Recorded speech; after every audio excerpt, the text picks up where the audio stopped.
Hello. नमस्कार दोस्तों, स्वागत है आपका हमारे YouTube channel site for civil services में। आज से हम आपको इतिहास की क्लास और इतिहास का जो सब्जेक्ट है उससे संबंधित जितने भी आपके एग्जाम में सवाल पूछे जाते हैं उनको कवर करने की कोशिश करी जाएगी इस सेशन में। इस सेशन का मतलब है आज नहीं, मतलब ये एक तरीके की हम एक प्लेलिस्ट बनाएंगे। उस प्लेलिस्ट में आपको इतिहास से संबंधित क्लास मिलेंगी। इतिहास बिल्कुल प्राचीन इतिहास से लेकर और आधुनिक इतिहास तक। और इतिहास किसका? भारत का इतिहास। क्यों? क्योंकि भारत में रहते हैं, भारतीय एग्जामों में अधिकतर भारतीय इतिहास ही पूछा जाता है। सिविल सर्विसेज के एग्जामों में वर्ल्ड हिस्ट्री पूछी जाती है, लेकिन वो थोड़ा सा मेंस का पार्ट है। ठीक है, मेंस में थोड़ी बहुत वर्ल्ड हिस्ट्री पूछी जाती है, लेकिन पीटी में जो पूछा जाता है वो भारतीय इतिहास ही पूछा जाता है। चाहे फिर वो नेट का एग्जाम हो, चाहे सिविल सर्विसेज का एग्जाम हो। तो हमें फोकस किस पे करना है? अभी शुरुआत में फोकस करना है हमें इतिहास का। किसके इतिहास का? भारतीय इतिहास का। तो ये जो आज क्लास है ये भारतीय इतिहास के साथ साथ यानी कि इतिहास की एक इंट्रोडक्टरी क्लास में लूंगा। और इंट्रोडक्टरी इंट्रोडक्टरी क्लास का मतलब है कि हम पहले इस बारे में चर्चा करेंगे कि इतिहास क्या है, इतिहास क्यों पढ़ना चाहिए, क्यों जरूरी है, और इतिहास विषय को क्यों शामिल किया गया है सिविल सर्विसेज में और अन्य परीक्षाओं में। ठीक है, तो आज इतिहास के बारे में शुरू करेंगे ये इतिहास की क्लास से।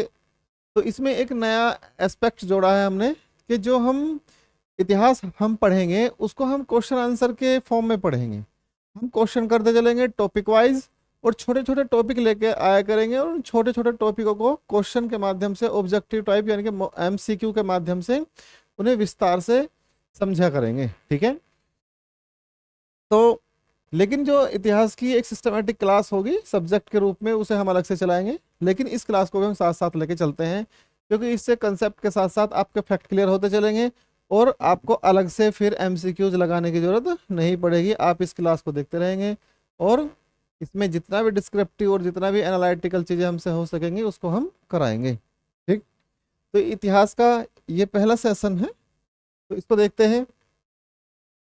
तो इतिहास के तहत किसका अध्ययन किया जाता है? ये क्या लिखा हुआ है? इतिहास के तहत अध्ययन किया जाता है। तो इतिहास के तहत किसका अध्ययन किया जाता है? अतीत का अध्ययन किया जाता है। ठीक है, अब देखिए सामान्यतः हम इस सवाल का जवाब देने में, सामान्य जब हम इस सवाल का जवाब देंगे तो हम कह देंगे कि इतिहास के तहत जो अध्ययन किया जाएगा वो किसका? अतीत का अध्ययन किया जाता है। लेकिन ऐसा नहीं है कि समाज इतिहास के तहत समाज का अध्ययन नहीं किया जाएगा, या शासन का अध्ययन नहीं किया जाएगा, या पर्यावरण का अध्ययन नहीं किया जाएगा। जब हम इतिहास का अध्ययन करते हैं तो अतीत की ही चीजों में हम समाज का अध्ययन के, अतीत के समाज का, अतीत के शासन का और अतीत के पर्यावरण का, ठीक है, और अतीत का जो सोशल साइंस है सबका अध्ययन करते हैं। लेकिन इस सवाल को जानने के लिए यानी कि इस सवाल के तहत जो इसने पूछा है कि इतिहास के तहत किसका अध्ययन करेंगे, तो इसमें सबसे जो सही होगा वो अतीत होगा। ठीक है, हम यहाँ से केवल ऐसे फैक्ट बता के नहीं निकलने वाले, अब थोड़ी सी चर्चा करेंगे हम किसके बारे में? इतिहास के बारे में।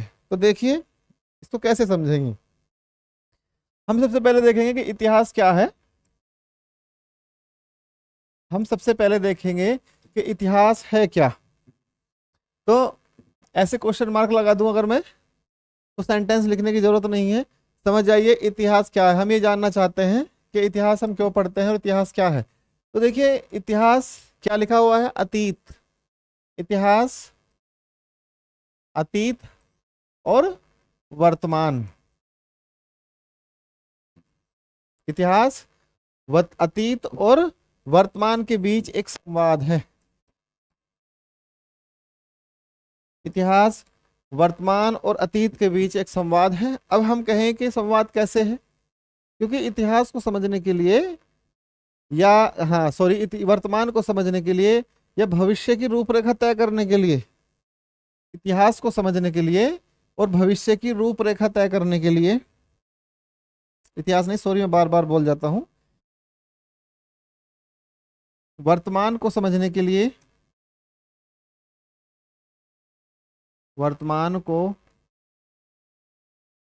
समझने के लिए और वर्तमान को समझने के लिए और भविष्य की और भविष्य की रूपरेखा तय करने के लिए,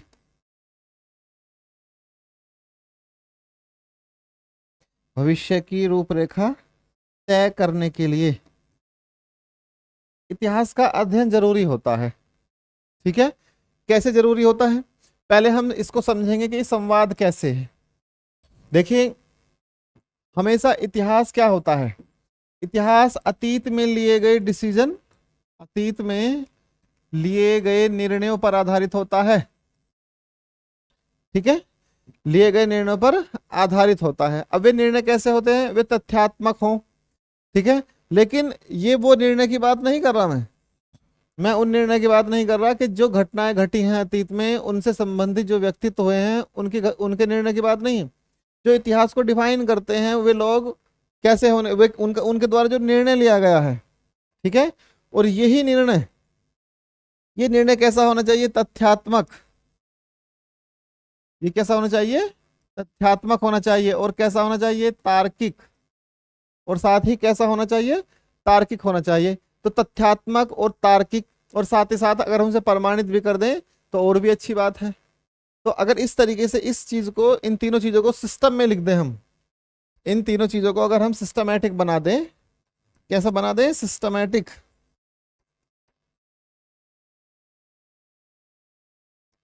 और सिस्टमैटिक बना के और आपके सामने प्रस्तुत कर दें तो वो क्या हो जाएगा, एक ऐतिहासिक तथ्यों का या ऐतिहासिक घटनाओं का वर्णन कहलाएगा। और उसे ही हम क्या कहते हैं, इतिहास कहते हैं। फिर से समझ लीजिए, छोटी सी फिर से बता देता हूं कि इतिहास क्या है। इतिहास क्या है, तो अभी हमने देखा कि इतिहास अतीत, अतीत और वर्तमान के बीच संवाद है, के बीच संवाद है। इतिहास क्या है, चलो छोड़ो, क्या है, संवाद है। ठीक, देखिए, अगर हमें वर्तमान की चीजों को समझना है तो इतिहास को तो जानना जरूरी है। कैसे, जैसे हम वर्तमान भारतीय स्थिति को समझेंगे तो उसे कैसे समझ सकते हैं, तो उसे जानने के लिए हमें इतिहास में झांकना होगा। जैसे सामान्य सी बात है, मैं बात करूं इंडिया और चाइना डिस्प्यूट की, तो भारत का और चाइना का जो डिस्प्यूट चल रहा है वो कैसा है, बॉर्डर लाइन पे डिस्प्यूट चल रहा है। कौन सी बॉर्डर लाइन पे डिस्प्यूट चल रहा है, लाइन ऑफ एक्चुअल कंट्रोल पे। ठीक है, तो लाइन ऑफ एक्चुअल कंट्रोल कहाँ है, आपके उत्तर में जो चाइना से हमारा बॉर्डर मिलता है उसे क्या कहते हैं, लाइन ऑफ एक्चुअल कंट्रोल। ठीक है, LAC। और LOC का है, भारत और पाकिस्तान के बीच में। तो दोनों ही लाइनों पे हमारा क्या है, डिस्प्यूट चल रहा है, किसके साथ में, चाइना और पाकिस्तान के साथ में। तो अगर हम उसको एनालाइज करने बैठे तो हमें भविष्य में नहीं बल्कि भूतकाल में अर्थात इतिहास में झांकना होगा। तो इतिहास में समझना होगा कैसे पॉलिटिकल जो कंडीशन बन के कैसे आई और क्यों आज ये जो समस्या बनी हुई है, क्यों आज इतना बड़ा स्प्रेड हो चुका है इसको लेकर। ऐसे ही अगर हम यूक्रेन और रशिया के बीच के डिस्प्यूट को देखें तो इतिहास में झांकना पड़ेगा। देखिए, इतिहास में क्यों झांकना पड़ता है कि इतिहास में चीजें घटी और उन घटित चीजों को वर्तमान में सुलझा लिया जाए और भविष्य की रूपरेखा तय कर दी जाए कि आगे ऐसा ना हो। अर्थात हमें इतिहास एक सीख भी देता है। तो मैं कह सकता हूं कि वर्तमान और अतीत के बीच के संवाद को क्या कहेंगे, इतिहास कहेंगे। ठीक है, तो मैं ऐसे भी कह सकता हूं कि वर्तमान की नींव, तो ये क्या है, वर्तमान की नींव, वर्तमान की नींव को भी हम क्या कह सकते हैं, इतिहास कहते हैं। वर्तमान की नींव क्या है, इतिहास है। कैसे, जो आज हम आज का वर्ल्ड ऑर्डर देखें, जो दुनिया का जो ऑर्डर है, ऑर्डर का मतलब कैसे कि जो पॉलिटिकल ऑर्डर है, एनवायरमेंटल ऑर्डर है, या जो जियो पॉलिटिक्स चल रही है आज दुनिया में, उसको अगर समझना हो तो पहले आपको इतिहास जानना पड़ेगा। आप उसे पॉलिटिकल पढ़ के नहीं जान सकते। ठीक है, पॉलिटिक्स में आप क्या करेंगे, आप कुछ देशों के संविधान पढ़ लेंगे, थिंकर पढ़ लेंगे, और उसके साथ साथ आप व्यवस्थाओं को जो वर्तमान में उन्हें पढ़ सकते हैं। लेकिन व्यवस्था कैसे, उनकी जड़ कहाँ है, वे कैसे स्थापित हुई हैं, क्यों डिस्प्यूट हो रहे हैं, फिलिस्तीन और इसराइल के बीच में क्यों डिस्प्यूट है, चाइना और भारत के बीच में क्यों डिस्प्यूट है, यूक्रेन रशिया के बीच में क्यों डिस्प्यूट है, हमेशा रशिया अमेरिका का विरोधी क्यों बना रहता है। ठीक है, इस तरीके से आपका जो दक्षिणी अमेरिका और उत्तरी अमेरिका के बीच में क्यों इतना गैप है कि वही अमेरिका कॉन्टिनेंट है, वो इतना डेवलप है और वो इतना अनडेवलप है। तो इसी तरीके से पूरे जो वर्ल्ड ऑर्डर को समझना है आपको, तो उसके इतिहास में जानना, उसके इतिहास को जानना जरूरी होता है। तो हम कह सकते हैं कि वर्तमान में जो स्थिति बनी हुई है वो ऐतिहासिक घटनाओं पर ही आधारित है। तो इसलिए सभी एग्जामों में, सभी सिविल सर्विसेज के एग्जामों में इतिहास को रखा जाता है। क्योंकि जब कोई आईसीएस होगा, इंडियन सिविल सर्विस से संबंधित कोई व्यक्ति होगा, या कोई आईएएस होगा, एडमिनिस्ट्रेटिव सर्विस से संबंधित, जब वो किसी प्रशासनिक पद पर बैठेगा तो वहां से वहां जो उत्पन्न समस्याएं हैं, क्षेत्रीय उत्पन्न समस्याएं, चाहे वो एनवायरमेंटल हो, चाहे वो पॉलिटिकल हो, चाहे उससे संबंधित कोई भी दूसरी समस्या क्यों ना हो, ठीक है, चाहे जियो पॉलिटिक्स की समस्या हो, चाहे किसी देश के साथ में, जैसे मान लिया उत्तराखंड में कोई आपको आईएएस बनाकर उत्तराखंड में भेज दिया गया किसी जिले में, अब वहां की कोई जनजाति है, वहां की जनजाति क्या किसी दूसरी जनजाति के साथ में डिस्प्यूटेड है, ठीक है, तो लेकिन आप ऐसा नहीं है कि आज की समस्याओं को सुन के और वहां डिसीजन दे देंगे, नहीं, आपको वहां की ऐतिहासिक स्थिति को समझना होगा कि वहां समस्याएं कैसे पनपी हैं और उस आज की समस्या को कैसे टैकल किया जाए। मणिपुर की समस्या है, क्यों आज इतना बड़ा भारत के लिए घाव बना हुआ है, उसको समझने के लिए ऐतिहासिक चीजों में झांकना पड़ता है। भारत श्रीलंका के बीच में जो सेतु जा रहा है उसको लेकर क्यों डिस्प्यूट रहा कई सालों में, पिछले कई सालों से, और आज उसकी स्थिति क्या है, ठीक है, पॉलिटिकल जो हत्याएं होती हैं क्यों हुई हैं, उनको समझने के लिए, पूरे सिस्टम, वर्ल्ड ऑर्डर और भविष्य की स्थिति को समझने के लिए हमें क्या समझना होगा, हमें इतिहास समझना होता है। इसलिए चाहे फिर वो छोटे छोटे कोई सी भी जॉब हो, चाहे वो आपकी कांस्टेबल से संबंधित जॉब हो, चाहे वो कि फिर आपकी किसी सचिव से संबंधित कोई जॉब हो, तो आपको इतिहास थोड़ा बहुत जानकारी होनी ही चाहिए। इसलिए छोटे छोटे एग्जाम में इतिहास को रखा जाता है। क्यों? क्योंकि आपको ऐतिहासिक नॉलेज क्षेत्रीय हो, भारतीय हो और थोड़ी बहुत वर्ल्ड की नॉलेज हो, बस इतनी ही आपसे आशा रखी जाती है। क्योंकि इतिहास को समझने वाला स्टूडेंट और इतिहास को समझने वाला व्यक्ति सामान्य और वर्तमान परिस्थितियों के साथ न्याय कर ले जाता है। नहीं तो क्या करते हैं लोग, भावुक हो जाते हैं और भावुकता के आधार पर डिसीजन लेकर अपनी वर्तमान स्थिति को बिगाड़ देते हैं। क्यों? क्योंकि वो किसको नहीं जानते, वो इतिहास को नहीं जानते। तो इतिहास क्या है? सामान्यतः तो मैं कहूं कि अतीत का अध्ययन है, लेकिन सामान्यतः कह सकता हूं कि वर्तमान की नींव इतिहास है। ठीक है, अब देखिए जो ऐतिहासिक सिस्टम है, हालांकि मैं हम भारत के इतिहास अभी पढ़ना हमने शुरू नहीं किया, लेकिन हम पढ़ेंगे भारत का इतिहास ही। तो मैं थोड़ा सा डिस्क्राइब, एक छोटी सी कहानी उसी बता देता हूँ आपको। देखिए जो भारतीय इतिहास है, सबसे बड़ी समस्या यही है कि भारतीय इतिहास को भारतीयों ने नहीं लिखा। क्यों? क्योंकि भारतीय लोग इतिहास लिखना नहीं जानते थे। हालांकि जो राज तरंगिणी है, कल्हण की कश्मीर का इतिहास लिखा हुआ है, उसमें घटनाओं को सिस्टमेटिक वे में लिखा गया है, लेकिन हम उसे ऐसा नहीं कह सकते कि वो प्योर ऐतिहासिक पुस्तक ही है। हालांकि उसमें कश्मीर के जो राजा हैं उनकी वंशावली और उससे संबंधित चीजों को दिया गया है। उससे पहले कोई सिस्टमेटिकल बुक्स ऐसी नहीं है हमारे पास में जिसमें कोई ऐतिहासिक दर्शन या कोई ऐतिहासिक घटनाओं को दिया गया हो। ठीक है, लेकिन ये चीजें भी उजागर किसने की है? ये चीजें भी उजागर हमारे यहाँ पे अंग्रेजों ने ही करी है। तो भारत, आप सबको पता है कि 1757 और 1764 जो प्लासी और बक्सर का युद्ध हुआ था, उसके बाद भारत पूरी तरीके से अंग्रेजी व्यवस्था को एक्सेप्ट करता हुआ चला। और 1857 में का जो गदर हुआ, उसके बाद में 1858 में महारानी का घोषणा पत्र आता है और पूरे भारत को ब्रिटिश भारत में कन्वर्ट करके और भारत को ब्रिटेन में परिवर्तित कर दिया जाता है। अर्थात भारत भारत नहीं रहता, बल्कि क्या हो जाता है? ब्रिटेन हो जाता है। तो इस ब्रिटिश भारत को क्या चाहिए? इस ब्रिटिश भारत को चाहिए था कि एक मजबूत साम्राज्य हो। किसका? अंग्रेजों का। और वो उसके लिए कौन तैयार थे, कौन चाह रहे थे? अंग्रेज चाह रहे थे। तो अंग्रेजों ने भारत का इतिहास लिखने की शुरुआत करी। ठीक है, क्यों? क्योंकि भारत पर राज करने के लिए भी इतिहास को जानना जरूरी था। भाई क्यों जानना जरूरी था भारत को, भारत के इतिहास को? क्योंकि भारत पर शासन करना था। अभी 1857 के अंतर्गत उन्होंने चीजों को केवल कानूनी अधिकार, कानूनी चीजों से टैकल किया था, लेकिन अब सांस्कृतिक और ऐतिहासिक रूप से वो भारत को पूरी तरीके से नस नस में घुसना चाहते थे। यानी कि उनका साम्राज्यवाद अब भारतीय राजनीति ही नहीं, बल्कि भारतीय कल्चर, भारतीय इतिहास, भारतीय संस्कृति सब में घुसना चाहता था। तो उनका साम्राज्यवाद भारतीयों तक, अंदर तक घुस जाता, तो वे सदा सदा के लिए भारतीयों पर राज कर सकते थे, अर्थात भारतीय साम्राज्य उनका बना रह सकता था। इसलिए यही उनकी पहली सोच थी कि भारतीय इतिहास को लिखा जाए, क्योंकि भारत पर शासन करना है तो भारत के इतिहास को जानना होगा। तो ये सबसे बड़ी विडंबना है कि भारतीय इतिहास को कभी भारतीयों ने नहीं लिखा। किसने लिखा? अंग्रेजों ने लिखा। तो इसमें सबसे पहली शुरुआत जो भारतीय इतिहास को लिखने की होती है, वो 1817 में होती है। ठीक है, 1817 में जेम्स मिल,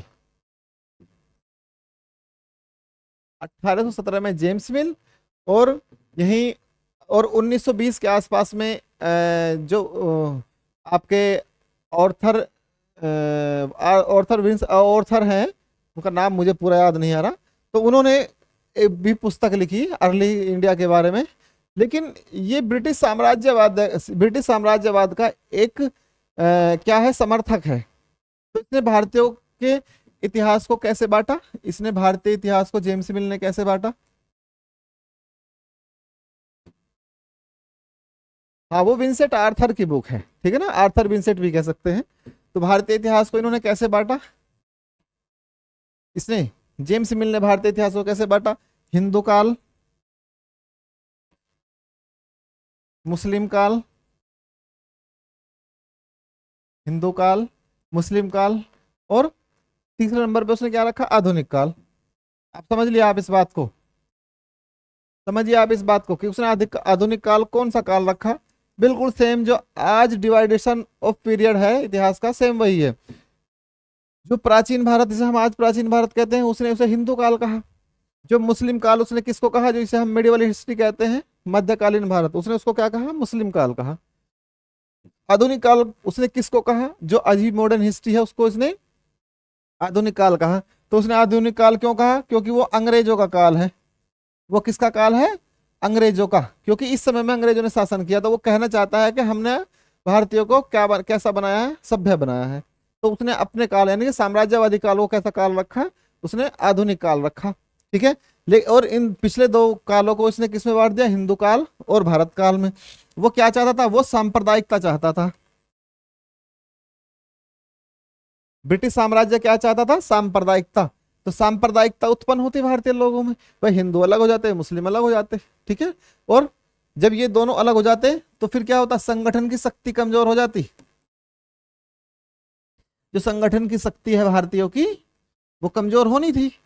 भाई जब हम लोगों को आपस में बांट देंगे, आज भी देख लीजिए आप, जो जिसे हम सोशल इंजीनियरिंग कहते हैं, वो क्या है? सोशल इंजीनियरिंग का नाम और कुछ नहीं है, लोगों को संप्रदाय में बांटना ही सोशल इंजीनियरिंग है, ठीक है। ये शब्द कब आया? जब मायावती पूरी तरीके से राजनीति की मुख्य धारा में एंट्री करी और वो मुख्यमंत्री के रूप में स्थापित हुई यूपी में, तो सोशल इंजीनियरिंग सब बहुत तेजी से उभरा। उसके बाद में फिर लगभग सभी जितनी भी राजनीतिक पार्टियां हैं भारत की, सारी जातिवाद पे आकर उतर गई।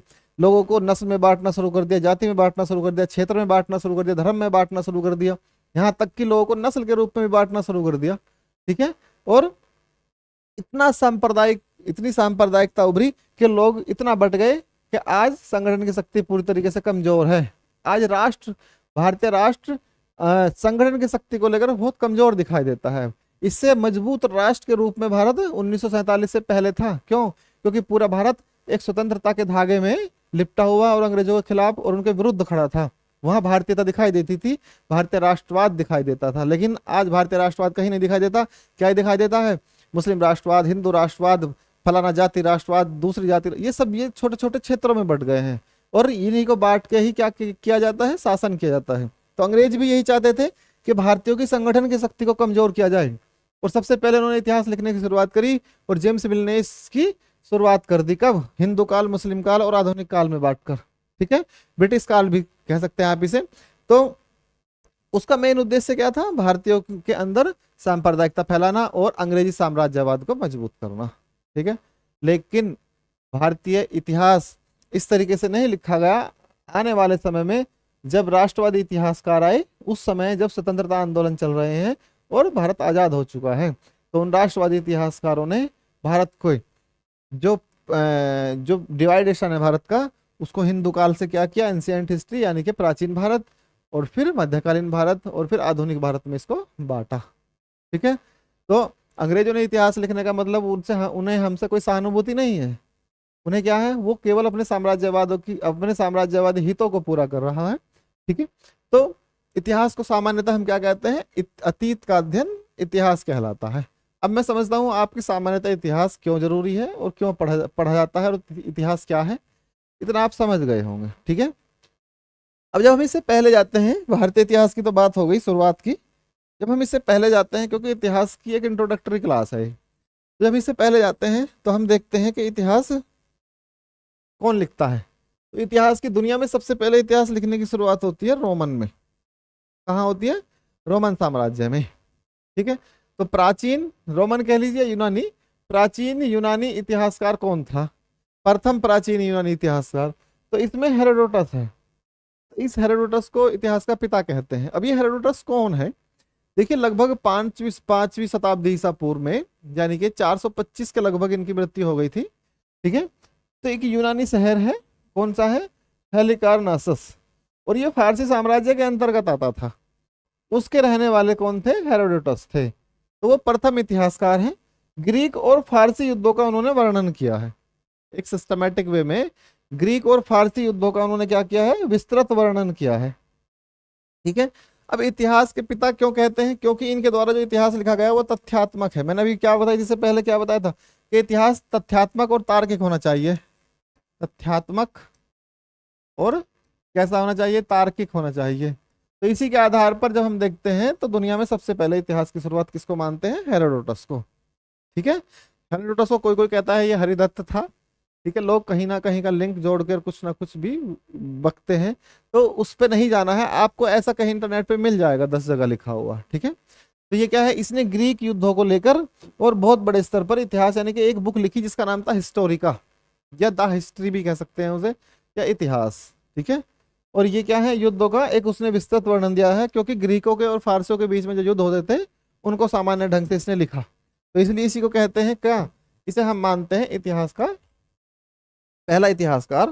ठीक है, द हिस्ट्री, द हिस्ट्रीज या द हिस्टोरिका किसने लिखी है, हेरोडोटस ने। ठीक है, देखो मेगास्थनीज, प्लूटार्क, प्लिनी, ये भी विदेशी यात्री हैं, हिस्टोरियन ही है। ठीक है, बाद में आते हैं। ठीक, लेकिन सबसे पहला कौन है, यूनानी इतिहासकार हेरोडोटस है। क्यों, क्योंकि ये भूगोल वेदता भी है, ये भूगोल वेदता और इतिहासकार दोनों ही था। इतिहास का पिता, देखिए इतिहास के पिता, फादर ऑफ हिस्ट्री, द पद सही अर्थों में इसको ये पदवी किसने दी थी, इसको समझते हैं, हेरोडोटस ही है।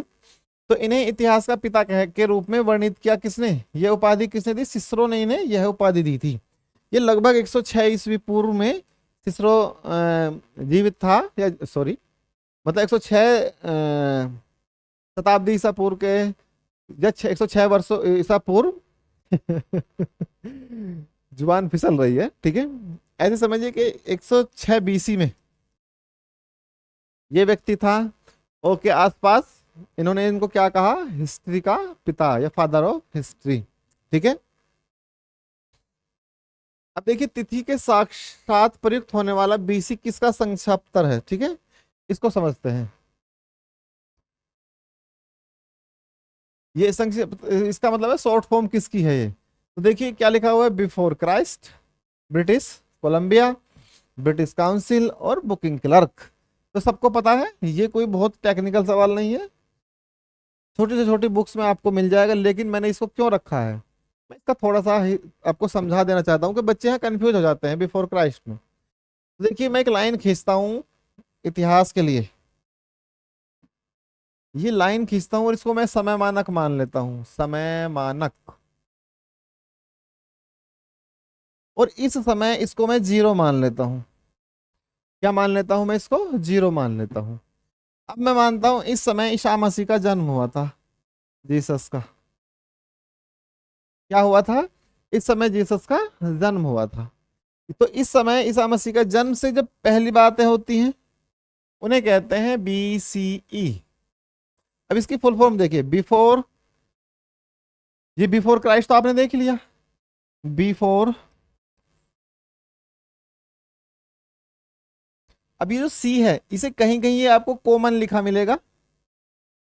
ठीक है, और कहीं कहीं लिखा मिलेगा आपको करंट। कॉमन और करंट एक ही बात है। ठीक है, before common era, before current era. Current era का मतलब जो अब एरा चल रहा है इसके पहले की बात है, और इसे पहले कॉमन एरा बोलते थे। ठीक है, और ये ई का मतलब क्या है, ई का मतलब होता है एरा, यानी कि युग, इसे क्या कहते हैं, एक तरीके से युग कह लीजिए। तो बिफोर कॉमन एरा या बिफोर करंट एरा। तो इस एरा को हमने कहाँ बांट दिया, युग को हमने कहाँ बांट दिया, 2 भागों में। जब जीसस का जन्म हुआ था उसके पहले का युग और उसके बाद का युग। तो जब इसके पहले की बात होती है तो उसे BC कहते हैं। मान लिया इसके पहले 50 वर्ष की बात करूं तो ईसा के जन्म से 50 वर्ष की पूर्व की बात हो रही है, तो 50 BC लिखेंगे, बिफोर क्राइस्ट। हाँ, इसे आप क्राइस्ट भी बोल सकते हैं, कॉमन करंट और क्राइस्ट भी बोल सकते हैं, ठीक है।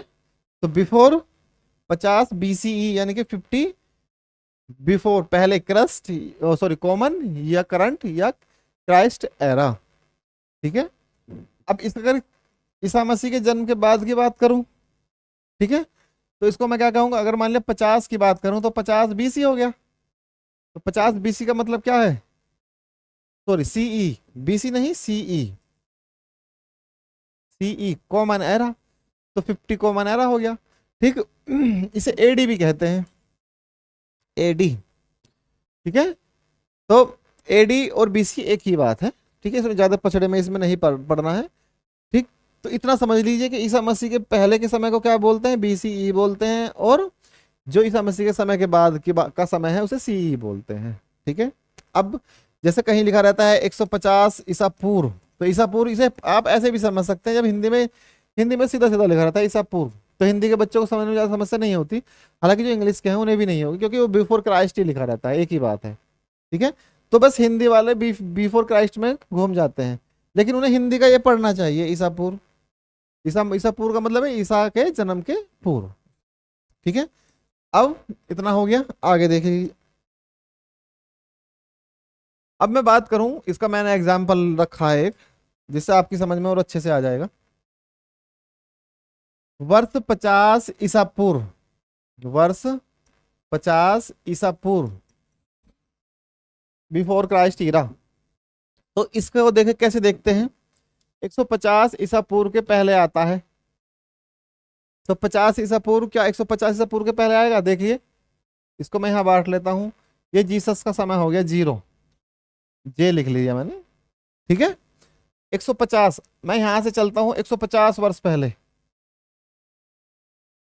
150, तो 50 को मैं इसको अगर मैं 3 भागों में बांटू तो मैं यहाँ 100 कर लेता हूं, ये 100 हो गया और ये 50 हो गया। तो ये तीनों क्या है, बी सी ई, बी सी ई, और ये क्या है, बी सी ई, ये भी क्या है, बी सी ई, ठीक है। अब देखिए ये क्या लिखा हुआ है, 150 ईसा पूर्व के पहले, तो 150 कहाँ पे, यहाँ पे है, तो क्या ये 50 100 ईसा पूर्व के 50 के पहले है, नहीं है, तो ये गलत हो गया ना, ठीक है।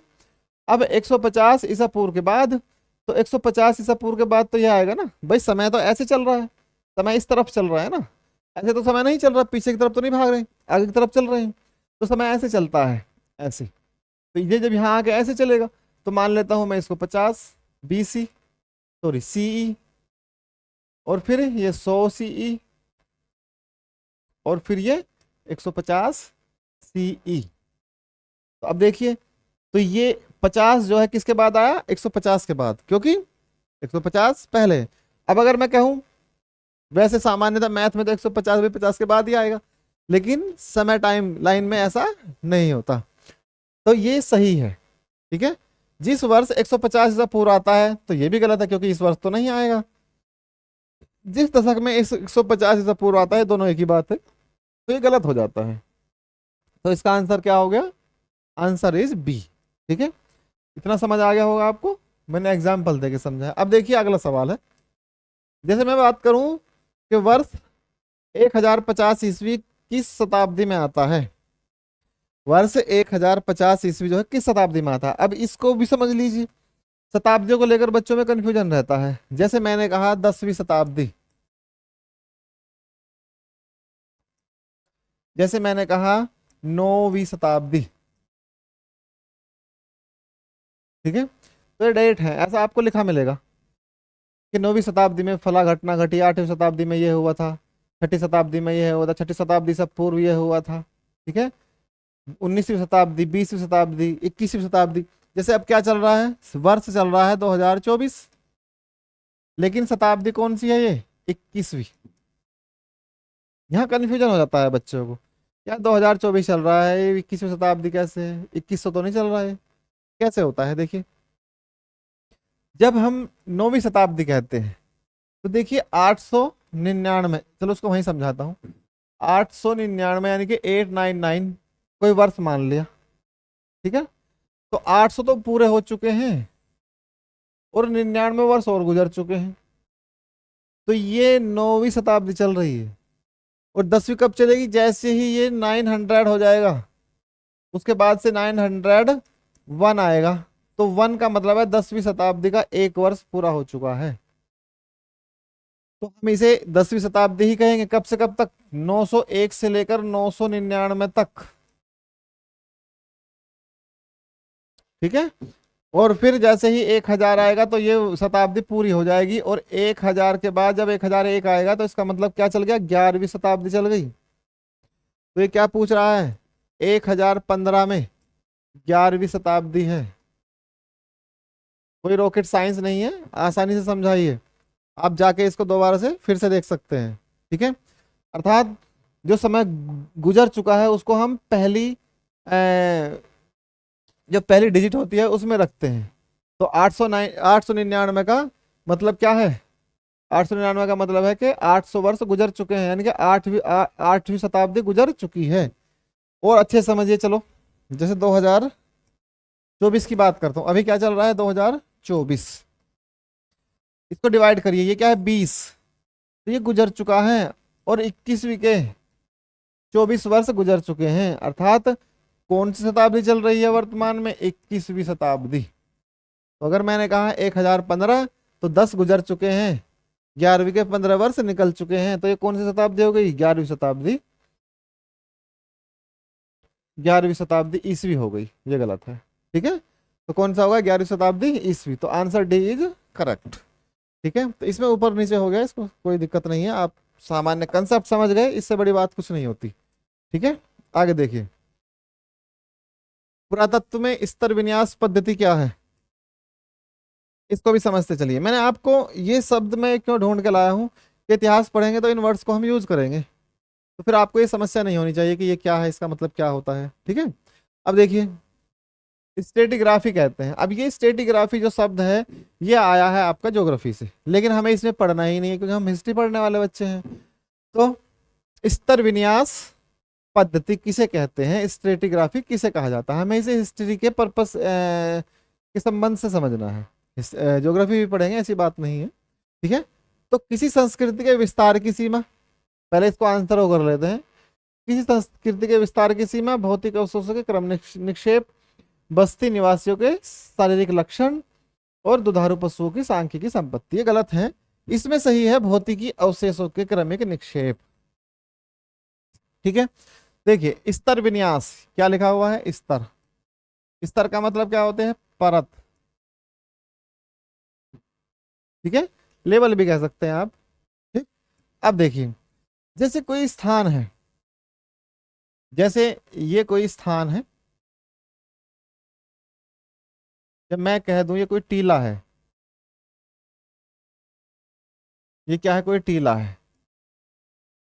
अब पुरातत्ववेदता आते हैं, पुरातत्ववेदता आर्कियोलॉजिकल सर्वे ऑफ इंडिया से जो आते हैं हिस्टोरियन, तो ये पुरातत्ववेदता क्या करते हैं? इस टीले की खुदाई करना शुरू करते हैं। इस टीले की क्या करेंगे? वो खुदाई करना शुरू कर देंगे। तो टीले की खुदाई जब करेंगे तो सबसे पहले मान लिया यहाँ तक खुदाई करी, मान लिया 10 मीटर तक खुदाई करी,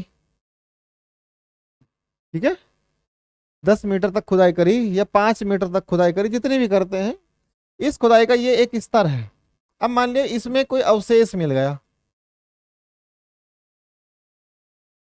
तो उस अवशेष की जांच होगी, पता चला गया, मान लिया कोई बर्तन मिला, कोई हड्डी मिली, ठीक है, कोई औजार मिला, इस तरह का, तो उसका हम जांच करेंगे।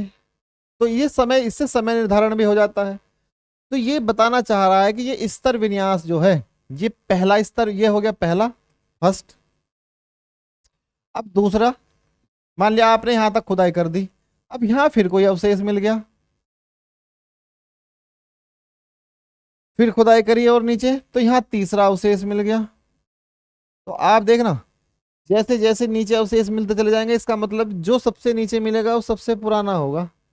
पहले ऐसे ही करते थे, ठीक है, कि एक स्तर हटाया, वहां पे को उसको उसका एक सांस्कृतिक नाम रख दिया कि फला संस्कृति थी, फिर ये खत्म हो गई।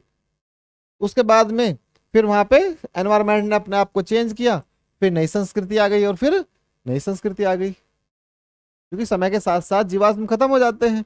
तो जीवाश्म के खत्म होने से ही नई चीजें फिर उत्पन्न होती हैं, क्योंकि वहां पे मिट्टी, रेत, हवाएं सब कुछ चलती रहती हैं, समुद्र, और जो आपके भूकंप आते हैं और जो ज्वालामुखी फटते हैं वो चीजों को सबको नीचे दबाते चले जाते हैं। फिर वहां पे कोई और आके रहने लगता है, फिर उसका अवशेष मिलता है। तो ऐसे ही स्तर का मतलब है, जब स्तरों पर नीचे चले जाते हैं तो स्तरों पर नीचे जाने पर जिस प्रकार से जो अवशेष मिलते हैं उन्हें क्रमिक विकास में रखा जाता है। तो ये क्या है, ये क्रमिक निक्षेप है। अर्थात क्रमिक निक्षेपों को समझने के लिए हम किसका उपयोग करते हैं, स्ट्रेटोग्राफी का, यानी कि स्तर विन्यास पद्धति का। समझ में आ रही ना बात। जैसे अभी हड़प्पा सभ्यता है, आपने देखा कि मोहनजोदड़ो में या सिंधु सभ्यता जो है हड़प्पा में या मोहनजोदड़ो में जो खुदाई हुई है, उस खुदाई में हमने क्या देखा कि वहां से जो बर्तन मिले हैं वो लगभग सभी एक निश्चित संस्कृति से संबंधित हैं और वो एक निश्चित सीमा की गहराई तक है। अब हम और उन चीजों को हटा के वहां से और खुदाई करने लगे। अब पता चला उससे 10-12 फुट नीचे जाके या 15-20 फुट नीचे जाके और दूसरी अवशेष मिलने लगे। अब जब हमने उन अवशेषों की का समय पीरियड देखा तो वो तो उनसे भी पुराने हैं, उनकी पद्धति अलग है। तो हम कह सकते हैं हो सकता है कोई नई संस्कृति हो। जब इस संस्कृति का पतन हुआ था तो बहुत लंबे समय तक वहां चीजें डेवलप नहीं हो पाई, तो वे जितने भी जीवाश्म से वो मिट्टी में, रेत में ढकते चले गए और फिर वहां दूसरे लोग आए और उन्होंने रहना सहना शुरू कर दिया, फिर से वहां से नई संस्कृति शुरू हो गई। तो इस तरह को इस तरीके से देख के हम इतिहास को जान सकते हैं। ठीक है, अब देखिए आगे।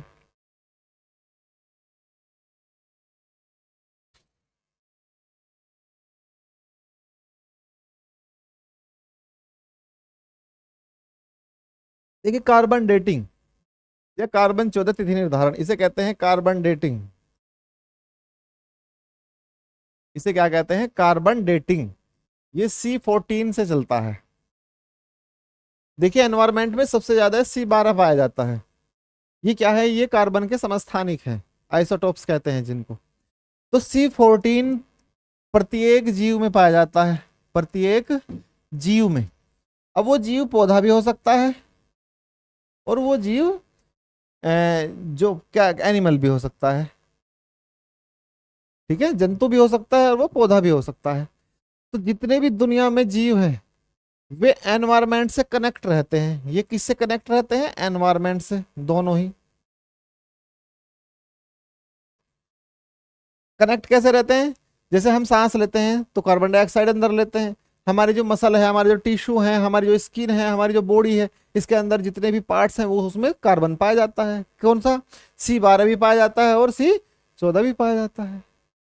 ठीक है, तो एनवायरमेंट से इसका मतलब क्या हुआ कि हम एनवायरमेंट के कनेक्शन में हैं। जैसे ही इनकी मृत्यु हो जाती है, इनका एनवायरमेंट से कनेक्शन कट जाता है। ऐसे ही उनका एनवायरमेंट से कनेक्शन कट जाता है। तो C12 तो जू का तो बना रहता है, लेकिन C14 की एक अर्धायु होती है। अर्धायु का मतलब क्या है, उसका हाफ ईयर होता है कि फला सालों में उसकी जो मात्रा है वो आधी रह जाएगी। तो लगभग 5700 साल इसकी हाफ ईयर है। इसकी क्या है, 5700 साल अर्ध आयु। ये क्या है, लगभग है। ठीक है, तो लगभग 5700 वर्ष इसकी अर्धायु है ये। अर्थात इसका मतलब क्या है, सीधा सीधा सा मतलब निकल के आ रहा है कि 5700 वर्ष से पहले किसी जीवाश्म का हम पता नहीं लगा सकते इस पद्धति से, कार्बन डेटिंग से। उसके लिए फिर हमें दूसरी लानी पड़ेगी, पोटेशियम पत्ती लानी पड़ेगी, ऑर्गन पत्ती लानी पड़ेगी, यूरेनियम पद्धति लानी पड़ेगी। ठीक है ना, और कोई आ सकती है। ठीक है, तो जैसे आपके सूरज वगैरह का जो पता लगाते हैं वो किन्हीं और दूसरी पद्धतियों से पता लगाते हैं कि पृथ्वी की आयु कितनी है, सूर्य की आयु कितनी है। जब ज्योग्राफी पढ़ेंगे हम तब विस्तार से वर्णन करेंगे उसके बारे में। अभी इसको समझिए कार्बन 14 को। ठीक है, तो 50,000 साल तक हम इसका पता लगा सकते हैं लगभग, उससे पहले का हम नहीं पता लगा सकते कोई जीवाश्म पाया जाता है तो। लेकिन अभी कोई ऐसा जीवाश्म ऐसे फिक्स नहीं पाए गए हैं कि जो बहुत बड़े स्तर पर हम इनका कंफ्यूजन क्रिएट कर जाए। तो 5700 से काम चल जाता है, हमारे जो अवशेष मिलते हैं। ठीक है, उसके लिए फिर दूसरी पत्तियां, यूरेनियम वगैरह का यूज होता है। ठीक, तो ये पूछता है कि कार्बन 14 जो तिथि है निर्धारण, इसका आविष्कार किसने किया था, कौन ऐसा व्यक्ति था जिसने सबसे पहले इसका यूज किया। तो ये प्रोफेसर विलार्ड लिब्बी हैं, ये केमिस्ट्री के प्रोफेसर थे। तो इन्होंने केमिस्ट्री के प्रोफेसर ने ये पद्धति विकसित करी और उन्होंने बताया कि जीवाश्मों में कार्बन 14 पाया जाता है, जिसकी एक अर्धायु है, समय के साथ वो घटती है। आप किसी जीवाश्म को उठा के उसका ये पता लगा सकते हैं कि कितने दिन पहले मृत हुआ था। समझ में आ गई बात? अगर कोई लकड़ी पड़ी हुई है, चाहे धरती में 20 फुट से लेकर 20 मीटर तक नीचे से निकल जाए वो, ठीक है, वो कोयले के रूप में ही क्यों ना हो, तो उसमें कार्बन है, सिंपल सी बात है। तो हम उसमें कार्बन 14 के आइसोटोप्स को देख लेंगे कितना पुराना है, और इसका अनुपात देखते हैं। इसमें क्या देखते हैं? इनका अनुपात, रेशो, और उसी रेशो से पता चल जाता है कि कोई वस्तु कितनी पुरानी है। ठीक है, ज्यादा टाइम नहीं देना इसमें, बहुत लंबी क्लास हो जा रही है। अब देखिए, ये इससे ही संबंधित सवाल है। कास्ट, ये भी कैसा है? जीवाश्म है। अस्थि जीवाश्म है। शंख जीवाश्म है। भाई शंख भी तो जीवाश्म ही है, एक जीव के ऊपर की जो खोल होती है उससे शंख बनता है। तो पुरातात्विक नमूनों से काल निर्धारण करने के लिए निम्नलिखित में से कौन सा अपनाया जाता है? तो कार्बन 14, अभी पढ़ा था हमने ऊपर। ठीक है, ज्यादा नहीं सोचना। देखिए, argon isotopes, potassium isotopes, strontium isotopes, uranium isotopes, ये अलग है, इनसे भी होता है समय निर्धारण, ज्योग्राफी में पढ़ेंगे। ठीक है, अभी कोई मतलब नहीं है। कार्बन डेटिंग इनमें से आयु निर्धारित में प्रयुक्त होती है किसकी? जीवाश्म की। तो आपने पढ़ ही लिया, जीवाश्म भी और पौधे भी। देखिए, चट्टानों की नहीं होती, तो इसमें पौधा भी सही है और जीवाश्म भी सही है, इनमें से कोई नहीं है तो गलत है। इसमें आंसर आना था कि बी और ए दोनों, तो सब सही रहता है। तो अब पौधे तो जीवाश्म, पौधों को भी पता लग जाता है, ठीक है, लेकिन इसमें सही आंसर क्या रहेगा? जीवाश्म, क्योंकि पौधों का भी जीवाश्म होता है और एनिमल का भी जीवाश्म होता है। तो इसमें एक ही बात है कि जीवाश्म का पता। किसने इतिहास को प्राचीन, मध्यकालीन और आधुनिक 3 भागों में बांट कर देखा? ये भारतीय इतिहास की बात नहीं चल रही, ये दुनिया के इतिहास की बात पूछ रहा है। इसमें जेम्स विल या आर्थर विंसेंट नहीं आएगा, ठीक है। इसमें कौन आएगा? इसमें आएगा सिलेरियस। तो सिलेरियस एक व्यक्ति है, या सिलेरियस ऐसे व्यक्ति थे जिन्होंने इतिहास को 3 भागों में बांटा था। ठीक है, वो वर्ल्ड हिस्ट्री की बात है, उसे नहीं समझते हम। ठीक है, छोड़िए। तो आगे मिलते हैं फिर नेक्स्ट क्लास में, आज के लिए इतना ही रख लीजिए। ठीक है, तो नमस्कार, धन्यवाद सभी को।